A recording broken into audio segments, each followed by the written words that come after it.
자리에 편하게 앉으시기 바랍니다. 성부와 성자와 성령의 이름으로 말씀드립니다. 한 주간 잘 지내셨나요? 네. 나무에 이렇게 새로 잎이 이렇게 나게 되면은 그 색깔을 우리가 실록이라고 부르는데요. 5월쯤에 원래 이렇게 실록이 나오고 그래서 예뻤는데 날이 더워져가지고 벌써 실록이 다 지나간 것 같고 한여름에 그런 아주 짙은 푸른색이 나오고 있는데요. 제가 언제부턴가 그 실록이 참 좋더라고요. 꽃도 좋은데 어린 잎이 내는 그 색깔이 참 너무 좋아서 그냥 어떤 때는 그 나무의 잎사귀를 바라보기만 해도 참 좋을 때가 있었는데요. 그러면서 오늘 말씀 준비하는데 제가 신대원 다닐 때 참 많이 좀 힘들었거든요. 근데 지금 신대원 다닐 때 아침 저녁으로 기도하는 그 채플실에 유리창이 쫙 이렇게 사방으로 있고 그 유리창을 보면 나무가 이렇게 큰 나무가 거기에 서 있어서 특히 아침 때는 주로 나무가 흔들리는 거를 한참 바라보던 때가 많이 기억이 났습니다. 지금 생각해 보면은 그게 왜 그랬는지 잘 몰랐는데 지나고 보니까 자연을 통해서 하나님께서 저를 만나 주시고 또 그 자연의 아름다움을 통해서 저에게 말씀해 주셨다는 것을 제가 오랜 시간을 지나고서 알게 되었습니다. 그러면서 요한복음 3장에 보면 이런 말씀이 있습니다. 바람은 새가 불고 싶은 대로 분다. 너는 그 소리를 듣고도 어디서 불어와서 어디로 가는지를 모른다. 성령으로 난 사람은 누구든지 이와 마찬가지다. 아멘. 나무가 흔들리는 거 보면서 저는 이 말씀을 늘 묵상하게 되거든요. 아, 눈에 보이지 않지만 하느님이 지금 나와 함께하고 계시는구나. 내가 알지 못하지만 성령 하느님께서 나를 도와주고 계시구나. 그러면서 세상의 모든 것을 통해서 하느님을 경험하는 것. 세상의 모든 사건들과 시간을 통해서 하느님을 만나는 일이 기도라는 것을 제가 배우게 됐습니다. 여러분 한번 기도하는 마음으로 주변을 한번 보세요. 뭐가 보이세요? 누가 보이세요? 지금 주변을 보시면 누가 보이세요? 하느님의 귀한 형상이 보이셔야 되는데, 네. 우리 옆에 계신 우리 귀한 하나님의 형상들에게 축복하면서 일어나실까요? 예수님의 이름으로 축복합니다. 예수님의 이름으로 축복합니다. 예수님의 이름으로 축복합니다. 네, 예수님의 이름으로 사랑합니다. 네. 우리가 내 시선으로 보는 게 아니고 하느님의 시선으로 보는 것이 기도의 핵심이라는 것을 우리가 다시 한번 기억했으면 좋겠습니다. 수요 성경 기도 저희가 새로운 것을 좀 지난주부터 시작했는데 그리스도교의 묵상에 대해서 작은 책을 같이 읽고 있습니다. 20세기 유명한 신학자인 한스 우르스 폰 발타사르라고 하는 이름이 굉장히 길죠. 한스 우르스 폰 발타사르. 연습을 했는데도 발음이 잘 안 되네요. 이분이 20세기 아주 유명한 신학자인데 이분이 묵상을 뭐라고 설명했냐면 하느님의 깊이. 우리 인간과는 좀 더 다른 하느님의 깊이에 참여하는 방법이 묵상이다. 라고 이렇게 소개하고 있습니다. 그래서 어떤 사람들은 묵상을 소나 양들이 되새김질을 하잖아요. 먹었던 거를 소화가 잘 안 되니까 한 번 하면 안 되니까 2번, 3번, 4번 하는 것처럼 우리 안에 주신 그 은혜를 되새기면서 계속 깊이 이것들을 붙들게 될 때 마침내 하나님께서 우리에게 은혜를 주셔서 하나님의 뜻, 하나님의 계획, 하나님의 사랑, 하나님의 마음을 알게 되는 그 여정을 묵상이라고 설명하고 있습니다. 그러니까 오늘 제가 여러분에게 계속 반복해 설명드리는 게 뭐예요? 우리는 우리의 마음대로 살아가는 존재가 아니라 우리가 보는 대로 반응하는 존재들이 아니라 우리 안에 살아계신 하느님의 마음으로 하나님이 주신 힘으로 살아가는 존재라는 것입니다. 그래서 여러분 묵상하고 기도하는 삶을 같이 우리가 한 번 더 해봤으면 좋겠다는 그런 생각으로 기도 수첩 다 받으셨죠? 그래서 여러분 뭐 이미 쓰시는 분들도 계시겠지만 제가 생각해 보니까 5월부터 시작하면 저희가 11월 달에 주로 추수감사절을 하잖아요. 그러니까 6개월 정도 꾸준히 어떤 분은 매일, 어떤 분은 3일에 한 번, 마지막은 일주일에 한 번은 최소 일주일에 한 번은 기도하는 시간을 가지시고 기도의 노트를 한번 적어보시는데 사실 말로만 하는 기도도 좋지만 적어보시면 우리 사람이 약하기 때문에 뭔가 이렇게 눈에 보이는 뭔가가 있으면 좀 도움이 많이 되거든요. 그래서 기도를 그냥 하면 어렵지만 써보시면서 여러분의 기도 제목은 어떤 건지 그러면서 여러분의 마음을 살펴보시고 꼭 하셔야 될 게 감사한 게 뭔지를. 그러니까 되새겨 보는 거예요. 계속 찾아보는 거예요. 별로 없는 것 같은데 계속 우리의 삶을 돌이켜보면 감사한 게 생기게 되거든요. 그러면 감사를 적는다는 건 뭐예요? 묵상을 제가 설명드린 것처럼 우리의 삶이 이미 있는 하느님의 은총을 경험하는 길이라는 거죠. 그래서 우리가 감사를 중요하게 여기는 이유가 하느님을 경험하는 길, 그것이 바로 감사에 담겨있기 때문입니다. 그래서 우리 6개월 동안 같이 그렇게 하느님과 동행하는 삶을 훈련을 한번 해보려고 합니다. 우리 계속 이제 부활절기를 지내고 있는데요. 이 부활초가 있는 동안은 부활절기라고 생각하시면 돼요. 그래서 이전에는 승천일, 부활하신 예수님이 40일 동안 계시다가 승천하신 그 날을 승천일로 정하는데, 그래서 요즘은 평일날 이게 목요일날 항상 되거든요. 그래서 승천일이 지나면 부활초를 치웠는데 요즘은 성령 강림 주일까지 부활초를 두면서 50일을 부활절기로 지내고 있습니다. 마찬가지로 오늘 부활절기인데 계속해서 우린 주일 예배마다 부활이 무엇인지를 다양한 각도로, 다양한 사람들의 경험을 통해서 우리가 반복해서 부활의 의미를 보고 있는데요. 여러분 기억하실지 모르겠는데 부활주일날 우리가 어떤 성경을 읽었냐면 빈 무덤의 이야기. 예수님의 그 시체, 이 죽음을 위해서, 죽은 분을 위해서 무덤에 갔던 사람들이 빈 무덤을 보고 부활은 뭐라는 거예요? 우리가 생각하지 못한 방법으로 하느님께서 일하신다. 우리의 상식과 우리의 생각을 뛰어넘으시는 하느님의 계획이 있다는 것을 우리는 첫 주에 경험했습니다. 두 번째 주에는 우리가 닫힌 문을 닫고 숨어있는 자들에게 나타나셔서 그들의 마음을 열어주시는, 우리의 닫혀있는 마음을 열어주시는 하느님의 사랑이 바로 부활의 사건이라는 것. 그리고 특히 누구였죠? 토마, 믿지 못하는 배신자, 어떻게 보면은 충실히 따라가지 못하는 사람들에게도 큰 은혜를 베풀어 주시는 하느님의 사랑, 그것이 바로 부활에 담겨 있다고 저희는 보았습니다. 지난주에는 엠마오로 가는 제자들, 실망하고 실패하고 인생의 목표를 잃어버린 사람들에게 다시 나타나셔서 인생의 방향을 바꿔주시는 분. 우리가 어디에 있어야 할지, 우리가 있어야 할 자리로 우리를 이끌어주시는 사건이 바로 부활 사건이라는 것을 우리는 보았습니다. 그리고 오늘 우리는 예수님께서 나는 선한 목자이다, 나는 양들이 드나드는 문이다 라는 말씀을 읽고 있습니다. 이 말은 무엇이겠습니까? 부활이라고 하는 것은 유한한 생명을 가진 존재인 우리가 영원하신 하나님과 마치 목자와 양이 관계를 맺어가면서 나의 목자, 나의 양이 되는 것처럼 우리가 전능하신 하느님을 뭐라고 부르는 거예요? 나의 아버지 라고 부를 수 있는 아버지와 자녀의 관계를 맺게 되는데, 그 관계가 바로 우리가 유한하지만, 우리가 부족하지만 영원한 생명을 누릴 수 있게 되는 근거가 된다는 것입니다. 그래서 오늘 예수님께서 뭐라고 말씀하시는 거예요? 양 한 마리 한 마리를 불러주는 거죠. 그냥 무리를 이끌고 가는 게 아니라 한 마리 한 마리를 이름을 불러주면 그 목소리를 듣고 나를 불러주는구나 라고 하면 그 양이 목자에게 가는 거죠.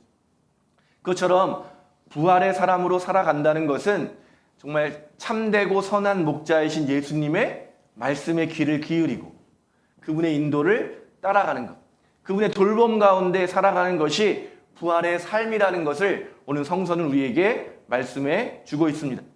그런데 여기까지는 우리가 그냥 쉽게 이해할 수 있는데, 이해되지 않는 놀라운 선언이 있는데 뭐예요?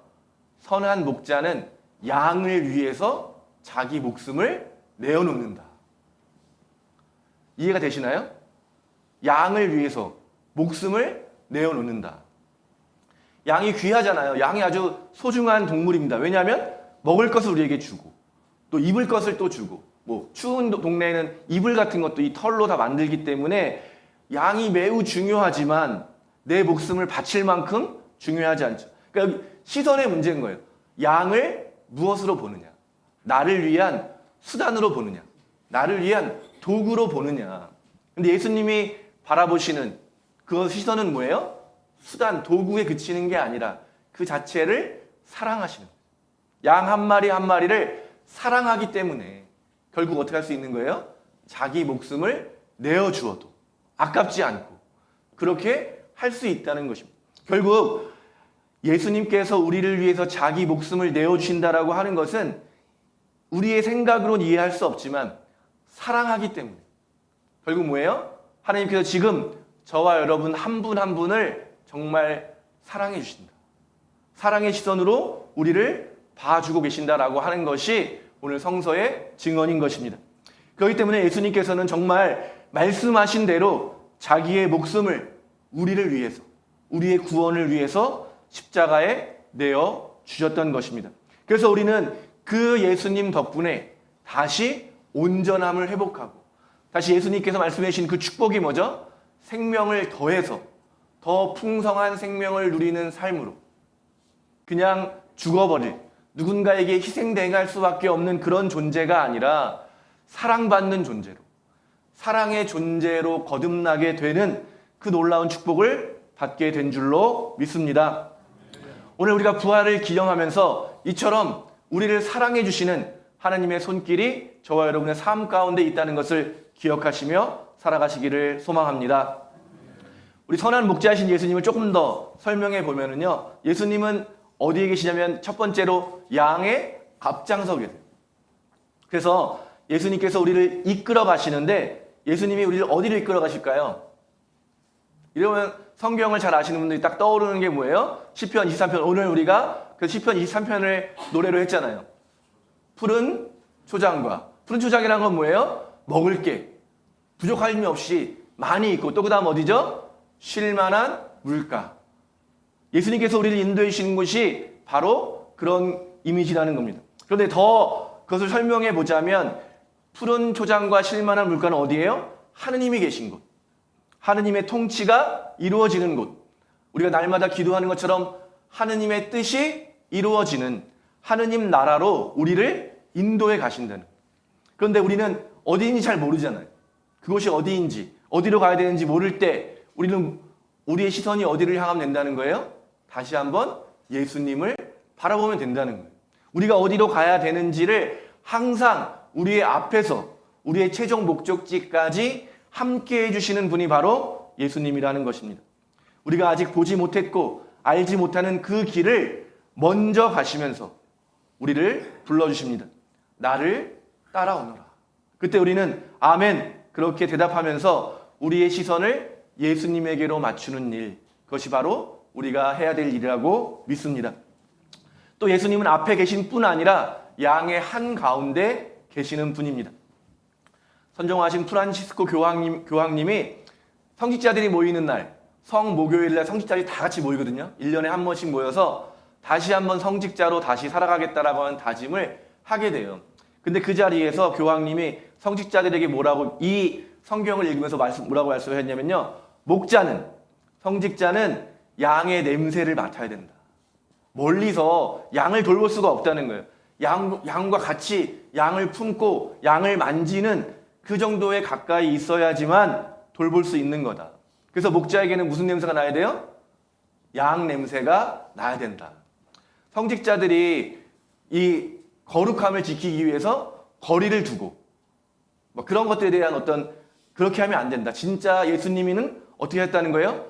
양 무리에 들어가서 아픈 양을 돌봐주시고 양 한 마리 한 마리를 만져주시는 그것이 바로 선한 목자의 모습이다. 그것은 결국 우리가 서로에게 보여줘야 될 돌봄의 모습인 거죠. 그 사람의 삶에 함께 마주해서 그 사람을 만져주고 그 사람과 함께 음식을 나누고 예수님께서 그 당시에 많은 가르치는 선생님들이 멀리서 높은 자리에 앉아서 사람들에게 말로만 가르쳐 주실 때 예수님은 어떻게 하셨어요? 함께 먹고 마시면서 그들의 아픈 곳을 만져주시고 그들을 치유해 주시고 그들을 붙들어 주신 그 예수님의 모습이 우리가 따라가야 할 모습이고 동시에 또 우리를 향하신 예수님의 돌봄이 우리 삶에 있다는 것을 기억하시게 되기를 바랍니다. 예수님께서는 우리 일상 안에 우리의 삶의 그 시간, 모든 시간 함께하고 계십니다. 우리 캔터베리 대주교님이었던 로완 윌리엄스 주교님은요. 세례에 대해 설명하면서 이렇게 이야기합니다. 예수님은 어디 계십니까? 그러면서 인간성이 파괴되는 곳, 가장 위험하고 무질서하며 왜곡되어 있어서 누군가가 도와주지 않는다면 인간으로 존재할 수 없는 그곳에 예수님은 가 계시다고 이야기합니다. 그러면서 세례를 받는다는 것은 그 위험을 감수하는 것이다. 왜냐하면 예수님과 함께 살아가겠다고 다짐하는 것이기 때문에. 세례받은 사람은 예수님이 계신 곳에 함께 머물러야 되고, 예수님이 우리를 돌봐주시고 이 세상을 돌봐주시는 것처럼 우리도 그런 돌봄의 일을 따르겠다는 다짐이라고 설명해주고 계십니다. 부활의 사건은 우리를 구원하는 사건이면서 동시에 아직 구원되지 않은, 아직 영원한 생명에 이르지 못한 많은 사람들을 구원해야 되는 그런 사건이라는 것을 기억하면서 우리 교회가 더 많은 이들을 전도하고 많은 이들을 돌봄으로 하나님께 인도하는 그런 교회가 되기를 간절히 소망합니다. 마지막으로 선한 목자이신 예수님은 앞에도 계시고 무리 한가운데도 계시지만 맨 뒤에도 계신 분입니다. 그래서 예수님이 비유 중에 뭐가 있어요? 100마리 양을 가진 사람이 한 마리 양을 잃어버리게 됐을 때 어떻게 한다는 거예요? 야, 큰일 났다. 이제 다시는 잊어버리지 않도록 99마리를 더 잘 지켜야겠다라는 게 우리의 생각이라면 예수님은 한 마리 양을 찾기 위해서 한 마리 양을 되찾을 때까지 포기하지 않으시는 분이라는 것입니다. 맨 뒤에 있다는 것은 무슨 말씀입니까? 뒤처지는 양들, 쫓아오지 못하고 그 양의 무리에 속하지 못한 사람들을 끝까지 양의 무리에 합류할 수 있도록 마지막 자리에서 돌보시는 분이 바로 우리의 선한 목자 예수님이십니다. 세상은 끊임없이 우리에게 등수를 매기고 가치를 매기고 어떤 효율적인 우리가 어떤 일을 하고 어떤 것을 창출해내는 것에 따라서 우리를 평가하지만 제가 처음에도 말씀드렸던 것처럼 하나님은 우리를 뭘로 보신다고요? 그런 수단이나 도구가 아니라 사랑하는 존재로 사랑의 시선으로 우리를 바라봐 주시기 때문에 우리의 가치는 그 무엇으로도 매길 수가 없는 거죠. 성경에서는 뭐라고 말해요? 천하보다 더 귀한 한 영혼이 하나님께 돌아오는 일이 그 어떤 일보다 기쁜 일이라고 말할 수 있는 것입니다. 하나님께서는 우리를 지금도 돌봐주시고 그 양의 무리 앞에서 양무리 안에서 양무리 가장 뒤에서 우리를 돌봐주시는 그 손길이 있다는 것을 우리가 기억하면서 그 주님과 함께 살아가는 것이야말로 부활의 참 생명인 것입니다. 그렇기 때문에 지금 다시 한번 우리가 우리의 삶을 돌아보면서 이런 질문에 답을 해야 되는 거죠. 지금 나는 어떤 목소리에 귀를 기울이고 있는가? 매일 아침 일어나서 나는 누구의 음성에 귀를 기울이고 있으며 누구를 모범 삼아서 누구를 목표 삼아서 어디를 향해 가고 있는가? 예수님과 함께 살아가시게 되기를 소망합니다. 우리를 돌봐주시는 참된 목자, 우리에게 생명을 더해주시고 더 주셔서 풍성한 생명을 살아가게 하시는 그 주님의 돌봄 안에 머물러 계시기를 소망합니다. 이제 6개월 동안 우리는 기도 훈련을 하려고 하는데요. 기도 훈련의 핵심은 이 예수님, 살아계신 예수님을 우리의 삶의 자리에서 만나는 일입니다. 그러니까 우리가 주로 기도의 시작은 뭐부터 시작돼요? 우리의 필요를 알리는 거죠. 배가 고프면 양이 어떻게 하겠어요? 어떻게 해야지 양이 먹을 수 있어요?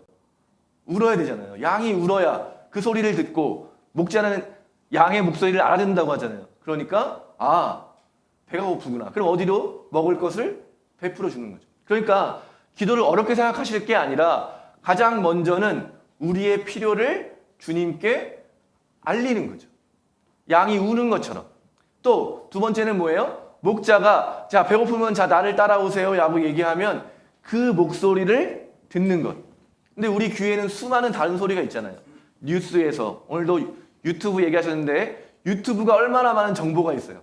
그 정보에 하나하나 귀 기울이다 보면은 하나님의 음성에는 기울일 시간이 없는 거예요. 그러니까 먼저 예수님의 음성에 귀를 기울이는 것.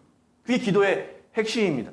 그런데 마음을 먹지만 훈련해보지 않으면 하나님은 말씀하시는데 잘 못 듣거나 내 필요가 정말 중요한 게 뭔지를 잘 알 수가 없으니까 시간을 정해놓고 그렇게 하느님과 교제하는 시간을 우리가 6개월 정도 훈련해보자.